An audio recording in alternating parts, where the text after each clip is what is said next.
생각보다 더 많은 사람들이 약물에 의존하고 질병의 징후는 대체적으로 먼저 피로가 오죠. 지속적인 피로는 몸이 보내는 SOS 신호라는 것을 감기 몸살이 자주 걸리는 것이죠. 몸의 저항력의 차이가 가장 크다고 고혈압이나 당뇨, 고지혈증과 같은 또 다른 병을 일으킬 수가 있습니다. 너무 약에 의존만 하지 말고 식습관을 바꿔주면 얼마든지 건강하게 살 수 있다는 것이죠. 내 몸맘 사용법 종이TV. 여러분 안녕하세요. 내 몸맘 사용법 종이TV 배종희입니다. 오늘은 질병이 어떻게 발병하고 어떻게 진행되는지 자연치유학적인 측면에서 설명을 드릴 텐데요. 대부분의 질병은 우리가 먹는 음식 습관에 의해서 주로 발병된다는 것은 이제는 어느 정도 아시잖아요. 하루 3끼니 먹는 밥으로 건강하시고 질병이 낫기를 원하신 분은 이 방송을 꾸준하게 보시고요. 여러분의 구독과 좋아요는 저희 소신을 실천하는 데 큰 힘이 될 겁니다. 저는 자연질서 체계의 학문을 연구해 왔는데요. 이 학문은 수백 건의 국내외 임상을 통해서 정확성이 입증됐고요. 고전의학과 동양의학적 개념을 현대화해서 체계화된 학문인데요. 개인의 정확한 체질을 분석해서 체질별 식습관 개선과 비타민 요법 그리고 운동과 심리관계 등을 연계해서 많은 사람들을 상담하고 강의해 왔는데요.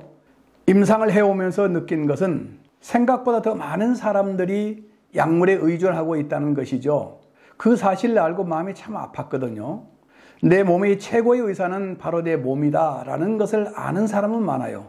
강의 시에도 수강생들에게 물어보면은 내 몸의 최고의 의사는 바로 내 몸이다 라고 대답은 하는데요. 정작 그것을 실천하는 사람은 많지 않더라고요. 특히 어떻게 실천할지를 모르기 때문에 너무 쉽게 약물에 의존하고 있다는 것이죠. 제가 상담했던 어떤 분은 첫 상담을 하는 날 가방에서 6가지 약을 꺼내는데요. 그 약을 보면서 참으로 안타까운 생각이 들었거든요. 그분이 상담을 하고 식습관을 바꾸고 3개월 정도 잘 지키면서 몸의 변화가 일어난 것을 느끼니까 약을 점점 줄여가더라고요. 그리고 나서 1년 정도 되었을 때 6가지 약을 모두 끊었던 사례를 보면서 이 학문의 가치와 사람 건강과 생명을 살리는 일에 대해 정말 보람을 느끼곤 했었죠. 그래서 오늘은 질병이 발생하는 것은 사람마다 각각 다를 수 있지만은 일반적으로 질병이 어떻게 발생하고 어떻게 진행되는지에 대해서 자연치유학적으로 설명을 드리려고 합니다. 질병이 진행되는 일반적인 과정을 자연치유학적으로 보면은 먼저 피로감을 자주 느끼죠. 과거에 비해 왠지 자주 피곤하기도 하고 의욕이 저하되는 경우도 있고요. 그리고 좀 더 심해지면은 감기 몸살이 과거보다 자주 걸린 경우가 있죠. 또 어떤 경우는 상습적이고 장기적인 두통에 시달린 경우도 있고요. 그리고 시간이 지나면서 고혈압과 당뇨, 고지혈증, 지방간, 동맥경화 같은 성인병이 발병되고 진행되는 경우도 있고요. 그러다가 암이나 치매 등과 같은 중병으로 진행되기도 하고요. 그리고 마지막에는 생명을 버리죠. 물론 반드시 이와 같은 절차로 진행되는 것은 아니지만은 일반적으로 이렇게 진행된다는 것을 임상과 상담을 통해서 확인을 할 수 있었죠. 제가 자연치유학적으로 설명드리겠다는 의미는 저는 의사가 아니기 때문에 의학적으로 이야기할 수는 없고요. 그것은 법적으로도 위법이 될 수 있는 소지가 있기 때문이기도 하지요. 그래서 자연질서 학문의 원리인 자연치유학적으로 질병의 원인을 주로 설명드릴 텐데요. 그 개념이 뭐냐면은 질병의 원인을 정확하게 찾아서 식생활을 개선함으로써 장부의 에너지 흐름을 원활하게 해주는 학문적인 개념과 임상 경험에서 얻은 노하우를 가지고 질병의 근본 원인을 찾아내서 삼시세끼니 먹는 음식으로 근본 원인을 해소하는 데 주안을 두고 설명을 드리겠다는 것이죠. 자연치유학에서는 약이나 건강보조식품 등과 같은 별도의 식품으로 질병을 치유하는 것은 아니고요. 삼시세끼니 먹는 음식 습관을 바꿔주는 것인데요. 이것이 바로 자연적인 방법을 사용하는 것이죠. 그렇게 하면은 오장육부의 흐름을 원활하게 할 뿐만 아니라 혈액의 흐름을 원활하게 하기 때문에 면역력을 높여주는 결과가 되는 것이죠. 그리고 그동안 자연학문 연구와 임상을 통해서 경험한 것이기 때문에 제대로 실천하시면 질병이 나았고 부작용은 거의 없으면서도 건강이 대부분 좋아질 수 있다는 것을 자신 있게 말씀드릴 수가 있죠. 우리 몸의 최고의 의사는 바로 내 몸이다 라는 것을 이해하신 분은 아마 제가 설명드린 내용을 대부분 충분하게 이해하실 거라 생각이 됩니다. 여러분, 하일린 법칙이라는 이야기 들어보셨죠? 어떤 사건이 발생하기 전에 징후가 나타난다는 것인데요. 큰 사건이 발생하기 전에 29건의 잔잔한 사고가 발생할 수 있고요. 그 잔잔한 사고가 발생하기 전에는 약 300여 건의 징후들이 발생한다는 의미죠. 그래서 하일린 법칙에서는 예측할 수 없는 재앙은 없다라고 말하고 있거든요. 여러분, 동일본 대지진 시에 동물들이 미리서 움직였다는 여러 가지 기사를 보셨잖아요. 이것이 자연의 어떤 징후일 것이다라고 보는 견해가 많은데요. 물론 인과관계는 아직 증명은 안 됐죠. 질병도 마찬가지인데요. 큰 질병이 오기 전에 징후를 대부분 나타내죠. 그러나 그 징후를 느끼는 사람도 있지만은 잘못 느끼거나 또는 나이 탓으로 돌려버리는 경우도 있죠.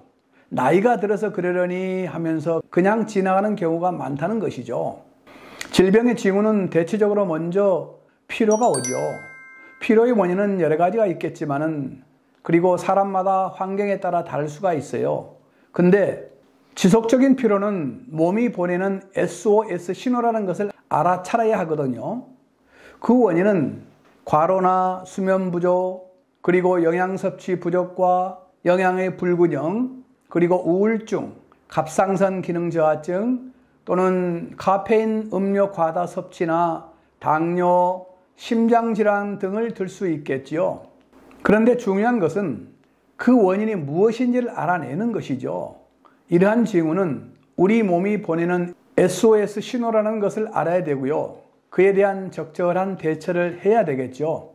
만약 만성 피로가 지속되는데도 불구하고 이를 해소하지 않는다면 또 다른 질병으로 진행될 가능성이 매우 높기 때문에 반드시 해소해야 하거든요. 그러면 어떻게 해소해야 할 것인가? 먼저 피로하다고 하는 내 몸이 보내는 신호에 민감하게 반응해야 되겠죠. 좀 민감하게 반응했으면 다음에 세 가지는 꼭 지켜야 한다는 것이죠. 우선 충분한 잠을 자야 하고요. 그리고 영양 섭취를 체질에 맞게 적절하게 해서 부족한 에너지를 채워줘야 하고요. 그리고 세 번째는 가벼운 운동을 통해서 몸의 신진대사가 잘 되도록 해야 되죠. 그리고 드링크제라든가 카페인 등을 많이 마시는 것은 몸을 몇 배로 빨리 망가지게 하는 미련한 행위라는 것을 알면 좋겠어요. 왜냐고요? 이런 드링크제를 마시면은 마실 때 그 당시는 피로가 해소된 것처럼 보이지만은 결국은 내 몸에 쌓였던 찌꺼기는 해소하지 못하고 과로를 하게 되면은 또 다른 질병을 나타내게 된다는 것이죠. 청소년과 젊은이들의 당뇨와 성인병이 점점 많아지고 있고요. 특히 20, 30대 인지장애 환자가 많아지고 있어요. 이런 현상들은 식생활 변화에서 온다는데 대부분 공감할 겁니다. 청량음료 많이 마시죠. 커피, 카페인 음료 많이 마시죠. 인스턴트 식품 많이 먹지요. 환경오염 됐지요. 이러한 환경적인 요인이 크다는 것을 이해하시고요. 물론 비슷한 환경이나 상황일지라도 사람의 체질에 따라서 다르게 나타나는데요. 자세한 원인은 앞으로 방송을 거듭하면서 좀 더 자세하게 설명을 드릴게요. 질병의 그 다음 징후는 감기 몸살이 자주 걸리는 것이죠. 피로가 누적되는데 이것을 해소하지 않고 계속 쌓여간다면 몸의 저항력이 극도로 약해지기 때문에 조금만 환경이 변해도 감기가 걸리죠. 건강하다는 의미는 뭘까요? 변화하는 환경에 얼마나 잘 적응하느냐 못하느냐이죠. 우리 몸이 변화하는 환경에 잘 적응하도록 해줘야 하는데 그 방법은 체질에 맞는 식습관을 바꿔주고요. 또는 체질에 맞는 운동을 통해서 적응력을 길러주는 것이죠. 누구나 감기에 걸릴 수는 있지만 안 걸리면 더 좋잖아요. 감기 바이러스가 공기 중이나 또는 일상생활 환경에 많이 있을 겁니다. 그러나 어떤 사람은 감기에 걸리고요. 어떤 사람은 안 걸리고 지나가잖아요. 그것은 위생 문제를 잘 관리하는 면도 있겠지만은 몸의 저항력의 차이가 가장 크다고 볼 수 있죠. 자기 몸이 최고의 의사니까 의사가 역할을 잘 하면은 감기에 안 걸리겠죠. 의사 역할을 잘 할 수 있도록 식습관을 바꿔주는 것인데요. 그런데 감기가 걸리면은 우리 몸은 어떤 반응을 일으키는가요? 살기 위한 몸부림을 치죠. 이것을 우리는 항상성 또는 자생력이라고도 하고요. 그 몸부림이 뭐냐면은 열이 나고 기침 나고 콧물 나고 가래 등등 몸의 찌꺼기를 배출하려는 그런 몸의 반응이죠. 심하면은 의식이 춥고 땀나고 때로는 소화 안 되고 설사하고 구토하는 경우도 있고요.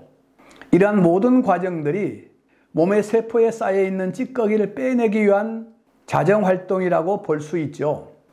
감기 걸리면은 밥맛이 없게 되는데 그 이유는 뭘까요? 몸의 찌꺼기를 빼내야 되는데 밥맛이 좋아서 계속 먹고 쌓이게 되면은 오히려 찌꺼기 배출이 안 되기 때문에 몸이 회복이 늦게 되죠. 그래서 우리 몸은 감기 심하게 걸리면은 밥맛이 없게 만들어주는 것이죠. 이러한 자정활동이 조금은 쉽게 지나가는 사람도 있지만은 매우 힘들고 고통스럽게 지나가는 사람도 있거든요. 그것은 개인의 체질과 저항력의 정도에 따라서 다르게 나타나기 때문이죠. 그런데 그 자정활동은 시간이 좀 걸리죠. 그래서 그것을 잘 견디지 못하고 일을 해야 되고 공부도 해야 되고 등등의 여러 가지 이유로 약을 먹게 되잖아요. 감기를 나으려고 약을 먹지만 결국은 자정활동을 못하게 약으로 눌러놓는 셈이 되거든요. 해열, 진통제 등등으로 눌러놓고 느낌이 좋아지는 것 같으니까 계속 약을 먹으면서 일터로 나가잖아요. 약을 먹는 것은 결국 몸의 자정활동인 두통, 열나는 것 등등을 눌러버린 셈이 되죠. 이처럼 우리 몸은 스스로 살기 위해서 자정활동을 해야 되는데 그 자정활동을 못하게 반복적이고 지속적으로 약으로 눌러놓게 되면 어떻게 될까요? 우리 몸의 세포에 쌓인 찌꺼기를 배출하지 못하기 때문에 그렇게 되면 우리 몸은 살기 위해서 또 다른 신호를 보내게 되죠. 어떤 신호를 보내느냐고요? 사람 체질마다 다 다르고 환경에 따라 다르겠지만은 일반적으로 고혈압이나 당뇨, 고지혈증과 같은 또 다른 병을 일으킬 수가 있고요. 그래서 나 살고 싶어 라는 신호를 보내게 되죠. 제가 상담하고 임상하면서 확인했던 것은 감기 자주 걸려서 늘 약을 오랫동안 먹거나 진통제, 항생제 등을 지속적으로 오랫동안 먹거나 또는 여러 가지 약을 장복한 사람들에게서 성인병 증상이 훨씬 많다는 것을 확인할 수 있었거든요.